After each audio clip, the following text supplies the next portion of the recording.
Was my kind of amateur explanation at the top on inflation and how interest rates are supposed to work helpful, or am I missing something here? No, I think you gave a good summary. I think the big driver, though, of course, of our recent inflation have been the two huge factors of the lockdowns and the amount of money government spent and people's restrictions on what they could spend, followed by the supply chain crisis across the world. But also linked to that, then, of course, a big increase in energy prices, which were partly linked to the war in Ukraine. Now, there's good and bad news. I think what we're seeing at the moment is that most commentators think inflation has probably peaked. Energy prices have certainly gone down quite a bit. And so that gives some potential hope for future interest rises being perhaps lower than might have been expected. So there is hope in the future. We've also seen in the UK, despite the IMF predictions, growth has been slightly better than expected, or at least not as negative as expected. So people thought we were definitely going to be in recession over the past 6 months. It's going to be touch and go, I think, when the latest figures come out later in the month, whether we're technically in recession. And as the Bank of England says, if we are, probably not as deep as was expected. So that's sort of, the positive news. Of course, there are much deeper structural problems in the economy in terms of the long run growth prospects, which do need to be addressed, though. What does the FTSE Financial Times Stock Exchange Index tell us? Lots of very thoughtful pieces in the newspapers this morning about it flirting with new highs, having hit new highs.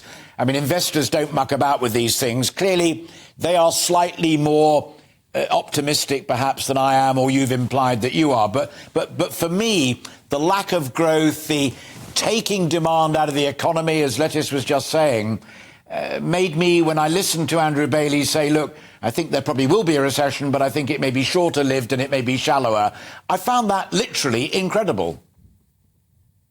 Well, the FTSE is a signal, you're right, and it is reaching record highs, and that's an indication that investors have some confidence in the long run of the economy. And we see that in the jobs market as well, which in the States and in the UK and across Europe has held up really, really well. We saw sort of record job market figures in the States come out yesterday, and certainly in the UK that's held up well. So that does raise a prospect that that we may be technically in a recession, but certainly not as bad as people were expecting a few months ago.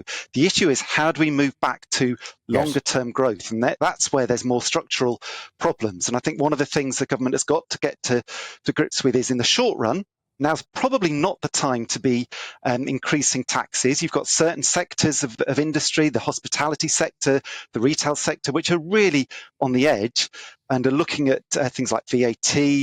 Business rates is a big issue for those sectors.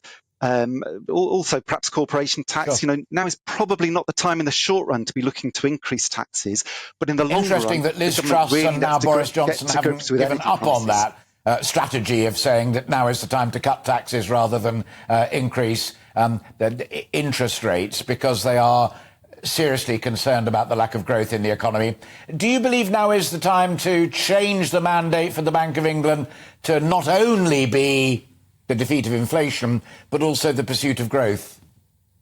No, I don't think that's the role of the Bank of England. I think that's up to the government. We have had a big increase in interest rates, but actually in the context of much higher inflation, real interest rates are not necessarily higher.